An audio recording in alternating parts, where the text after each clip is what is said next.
ஆண்டவருடைய நாமம் மகிமைப்படுவதாக. அன்பானவர்களே, இன்றைய வார்த்தைக்கு உங்கள் அன்புடன் வரவேற்கிறேன்.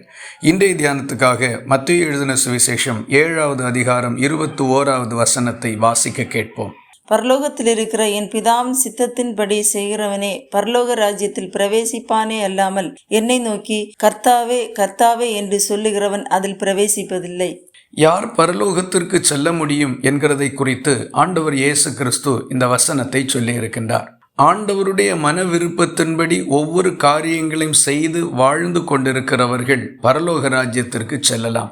அதை விட்டுவிட்டு தங்களுக்கு சரியென்று தோன்றுகிறபடி இந்த உலகத்தில் வாழுகிற எந்த மனுஷனும் பரலோக ராஜ்யத்திற்கு செல்ல முடியாது.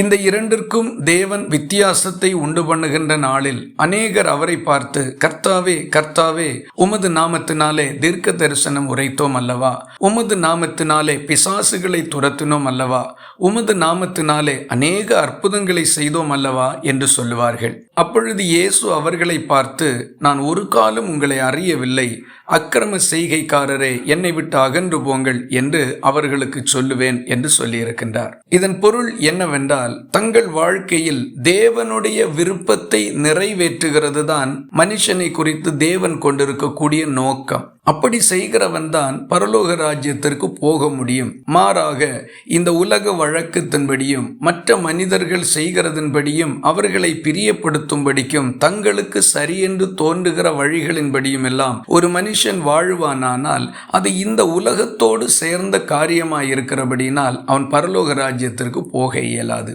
ஆகவே நாம் எதை செய்தோம் என்கிறதல்ல, எவைகளை செய்ய வேண்டுமோ அவைகளை செய்திருக்கிறோமா என்பதை கவனிக்க வேண்டும். பள்ளியில் படிக்கக்கூடிய ஒரு மாணவன் அவனுக்கு ஆசிரியர் கற்றுக் கொடுக்கக்கூடிய பாடங்களை சரியாக படித்து அதிலிருந்து கேட்கப்படுகின்ற கேள்விகளுக்கு சரியான பதிலை எழுதுவானானால் அவனுக்கு நல்ல மதிப்பெண்கள் கிடைக்கும். அவன் அடுத்த வகுப்புக்கு முன்னேறி செல்லுகிறதற்கு முடியும். ஆசிரியர் கற்றுக் கொடுத்ததை விட்டுவிட்டு வேறு காரியங்களையெல்லாம் எழுதுவானானால் அவனுக்கு எந்த மதிப்பெண்ணும் கிடைப்பதில்லை. அடுத்த வகுப்புக்கு அவன் முன்னேறுகிறதற்கும் முடியாது.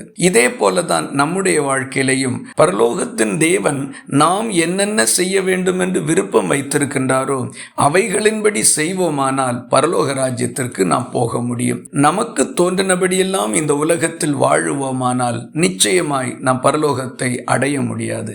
ஆகவே நாம் எதை செய்து கொண்டிருக்கின்றோம் என்கிறதை தவிர்த்து எவைகளை செய்ய வேண்டுமோ அவைகளை செய்கின்றோமா என்று சிந்திப்போம், கர்த்தரிடத்தில் கேட்போம், நம்மை திருத்திக் கொள்ளுவோம், பரலோகத்திற்கு பாத்திரவான்களாய் வாழுவோம்.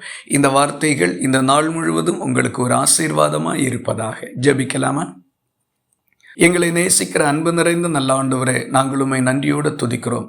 நாங்கள் எங்களுக்கு சரியென்று தோன்றுகிறபடி வாழாமல் நீர் எவைகளை சரியென்று சொல்லுகின்றீரோ, எவைகளெல்லாம் செய்ய வேண்டும் என்று விரும்புகிறீரோ அவைகளை செய்கிறதற்குரிய நல்மனதை தாரும். அப்படியே பரலோகத்துக்கு பாத்திரவான்களாய் வாழ உதவி செய்தருளும். ஜெபத்தை கேட்டதற்காக ஸ்தோத்திரம். இயேசு கிறிஸ்து மூலம் வேண்டிக் கொள்கிறோம் அன்புள்ள நல்ல பிதாவே, ஆமேன். கர்த்தர் தாமே உங்களை ஆசீர்வதிப்பாராக.